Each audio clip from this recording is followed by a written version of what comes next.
আজকে এই মাইক্রোফোনগুলা বা এই যে বিভিন্ন সাংবাদিকদের যে জিনিসগুলো আমার সামনে আসছে, এইটা দেখে আমার কাছে মনে হইতেছে আসলে কেন ক্ষমতা ছাড়তে চায় না। ক্ষমতা না ছাড়তে চাওয়ার মারাত্মক যুক্তি আছে। আমি একটা সাধারণ লোক, আজকে আমার সামনে যে মাইক্রোফোনগুলো আসছে, এইটা যদি কোনো এমপি কিংবা প্রধানমন্ত্রী ভাষণ দেয়, তাহলে আমার কাছে মনে হয় কয়েক শত কয়েক হাজার মাইক্রোফোন এবার সামনে আসে। এটার যে মজা, এটা কেন ছাড়বে ক্ষমতাটা? কারণটা কি? বাংলাদেশে আমি দেখছি যাদের চামড়া লুজ হয়ে যায়, চুল সাদা হয়ে যায়, তাদের মতো ব্যক্তি যখন ক্ষমতায় যায় তখন চুলগুলো কালো হয়, চামড়াগুলো টাইট হয়ে যায়, আর ক্ষমতা থেকে বের হলে 3 দিনের মধ্যে তার চেহারায় ধস নামে। স্বৈরাচার সরকার যিনি পলাতক হয়েছে, আমি আশা করি যদি আপনাকে সুযোগ হয়, সে যদি বাই রোডে প্রতিবেশী দেশ থেকে ঢাকায় ঢোকে, আমার কাছে মনে হয় না তাকে কেউ চিনবে এবং সে আরামে ঢুকতে পারবে। অর্থাৎ তার চেহারা হয়তো এরকম হয়েছে বা হওয়ার কথা।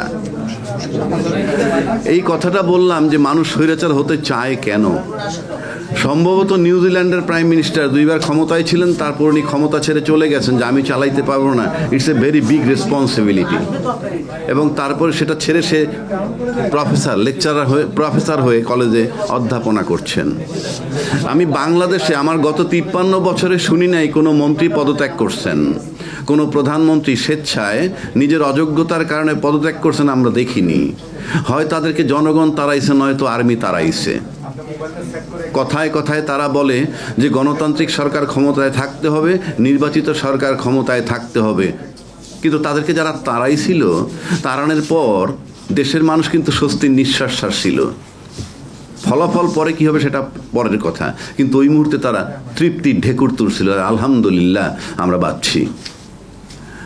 আমরা নির্বাচন করে চিৎকার করি। একটু আগে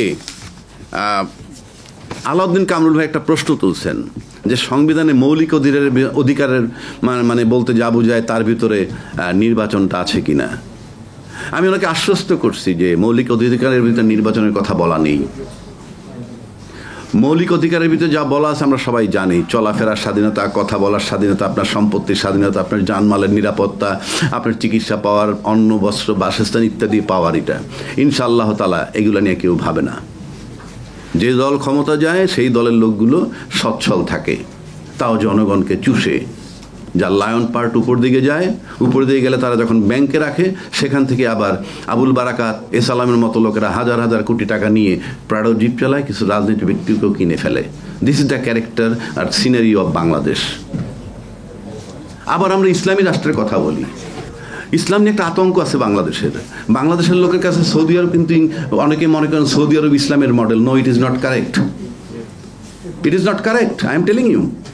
আপনাকে জনগণ, পৃথিবীর যে কোনো সংবিধান জনগণের ইচ্ছায় সংবিধান হবে, সংবিধানের ইচ্ছায় জনগণ নয়। এটা তামাশা না। আপনি যখন ইসলামী রাষ্ট্রের কথা বলবেন কিংবা মুসলিম অধ্যুষিত দেশের কথা বলবেন, আপনার কাছে মডেল ইরান কিংবা আফগানিস্তান আসে কেন? আপনাদের কাছে ইন্দোনেশিয়া, মালয়েশিয়া, তার্কি কেন আসে না? ওই দেশে কি ইসলাম নাই? বিখ্যাত দার্শনিক ফ্রান্স থেকে গেল, কি বলে, হ্যাঁ, তার্কি থেকে ফ্রান্স গেল। মাত্র 30% টাকায় জমির মালিক হয়ে নতুন বাংলাদেশের গড়ে তোলার স্বপ্ন দেখা বাংলা বসতি। ফ্রান্স ঢুকে গেছে, সে তো তার্কির ভদ্রলোক, ইসলামী চিন্তাবিদ। 2 দিনের কথা বলে সে 7 দিন পরে আসছে। সাংবাদিকরা তারা জিজ্ঞেস করলো, আপনি একটা মুসলিম কান্ট্রির একজন বিখ্যাত দার্শনিক, ফ্রান্স গিয়ে 2 দিনের কথা বলে 7 দিন ছিলেন, কি পেয়েছেন সেখানে? উনি জবাব দিয়েছিলেন যে তার্কিতে হয়তো মুসলমান আছে কিন্তু ইসলাম নাই, ফ্রান্সে মুসলমান নাই, ইসলাম আছে। So that is the main thing. আপনি ইসলাম ধারণ করা আর ইসলামী লেবাস ধারণ করা এক নয়। We need the internal change, not the external change. পৃথিবীতে বহু লোক আছে স্যুট পরা, কিন্তু সে অলি আল্লাহ হতে পারে। আর বহু লোক আছে দাড়ি টুপিওয়ালা মানি, সে একটা ধুরন্ধর লোক হতে পারে। It should not be the model of Islam. আপনি জানেন তার কি দেখবেন, এমন একটা লোক সবাই দাঁড়ায় রয়েছে নামাজ পড়বে, হঠাৎ করে একটা প্যান্ট শার্ট পরা, হাফ শার্ট পরা একটা লোক এসে নামাজ পড়াচ্ছে, তার মুখে দাঁড়িয়েও নাই, তা নামাজ হবে না? কেননা আল্লাহ দেখেন দিলের হাল। আল্লাহ তো আপনার আউটার গার্মেন্টস দেখেন না, আপনার ইনার গার্মেন্টস দেখেন। সো ইসলামী যারা চিন্তা করেন তাদেরকে এইভাবে ভাবতে হবে। আপনি খালি কথায় কথা ইসলাম বললেই হবে না।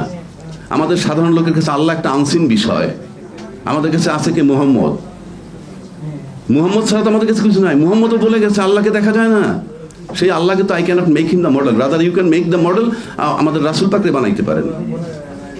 রাসূল পাকরে বলা হয়তো লিভিং কোরআন। যে যেদিকে ঘাড় ঘুরাইতো 18 জন মাকলুকাত সেই দিকে ঘুরতো, ইনি ছিলেন রাসূল পাক। তো যাই হোক, আজকে আমরা যে আলোচনাটায় বসছি সেই আলোচনাটা হলো ফ্যাসিস্ট রাষ্ট্র ব্যবস্থা ও নির্বাচন। প্রধান অতিথি হিসাবে আছেন আমাদের শ্রদ্ধাভাজন ফরাদ মজহার ভাই, আই রেসপেক্ট হিম। আছেন হাসিনুর ভাই, আরও যারা আছেন সাংবাদিক ভাই, সবাইকে আজকে আমি ফ্যাসিস্ট রাষ্ট্র এবং নির্বাচন, এটি আমাদের মূল বিষয়। এর উপরে একটু সংক্ষিপ্ত আলোচনা করে চলে যাই। পিয়ার পদ্ধতি এখন আর বলে লাভ নয়, এগুলো অনেক কথা বলেছি। আমার হাতে যে সংবিধানটা আছে দেখেন, আপনাদের সুবিধার্থে একটা সংবিধান আমি নিয়ে আসছি। কেউ দায়িত্বশীল ব্যক্তি বলেন, সংবিধান নিয়ে কেউ যদি কোনো কথা বলে, সংবিধানের বিরুদ্ধে যদি কেউ কোনো কথা বলে, তাহলে রাষ্ট্রদ্রোহী হবে। তাদের একটাই স্বপ্ন, নির্বাচন সামনে আসছে, নির্বাচনটা করে ক্ষমতায় যাবেন। অথচ এই যারা নির্বাচনের জন্য অস্থির, তারা কিন্তু বিগত 18, 14, 18, 24 নির্বাচনে যাননি।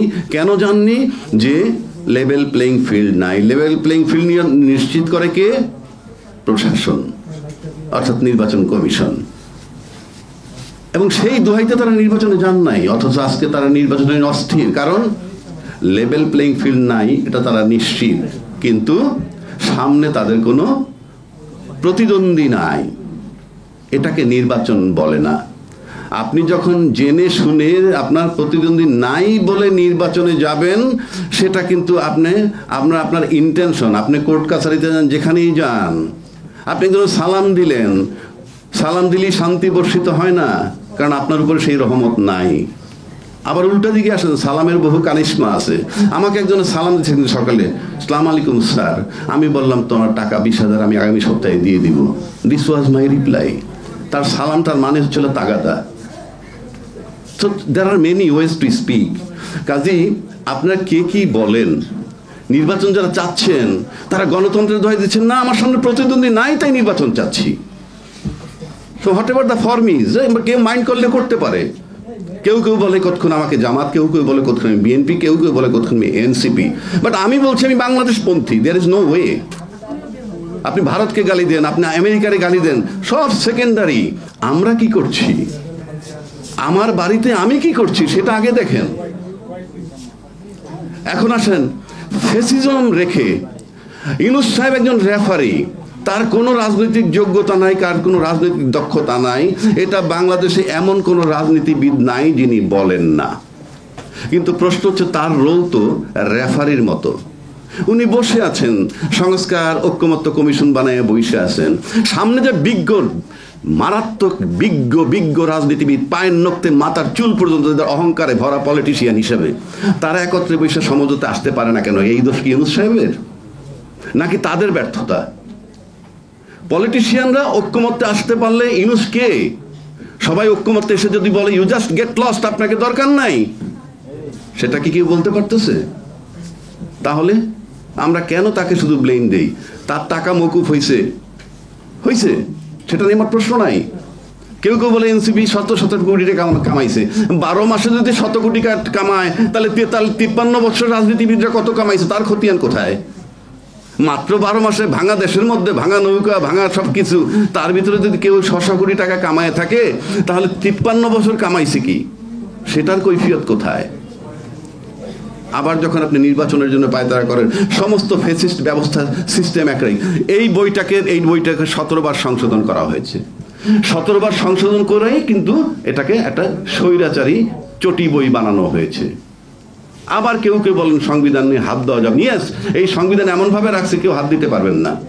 এটার 142 ধারা, সবাই বাংলা ভাষায় পড়বেন। 142 ধারা, 123 এবং 7 ক খ পড়ে দেখবেন, কারো হাত দেওয়ার ক্ষমতা নাই, সবার দণ্ড হবে, মৃত্যুদণ্ড হবে। কারণ এই সংবিধান এমনভাবে করে গেছে, আপনি কোনোভাবে হাত দিতে পারবেন না, সংশোধনও করতে পারবেন না। সংশোধন করতে 2/3 মেজরিটি, তা কিভাবে? সব বলা আছে। এইবার আসেন, 123 ধারায় নির্বাচনের কথা বলা আছে।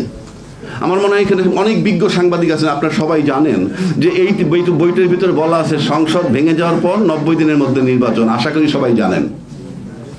তো সংসদ ভেঙে গেল 8ই অগস্ট 2024, তাহলে সেই মোতাবেক নির্বাচন হওয়ার কথা 7ই নভেম্বর 2024। এরপরে নির্বাচন কমিশন নির্বাচনের ডেট ফেব্রুয়ারি 2026 দিল কোন আইনে? কোন আইনে? এবং এই সংবিধানে বলা আছে প্রধানমন্ত্রী ক্ষমতায় থেকে তারপরে নির্বাচন করবেন, এই আইনটায় বলা আছে।